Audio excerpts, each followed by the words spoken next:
Amoy pasas na maasim-asim na may pagkabulok. Tikman natin.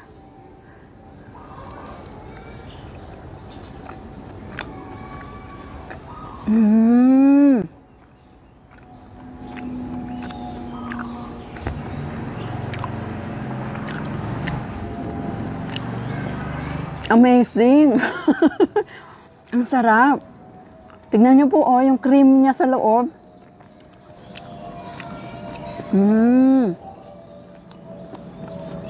Ang galing.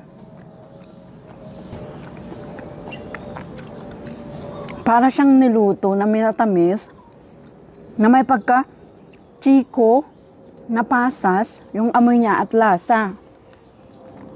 Kakaiba na po yung lasa niya dito sa fresh persimmon.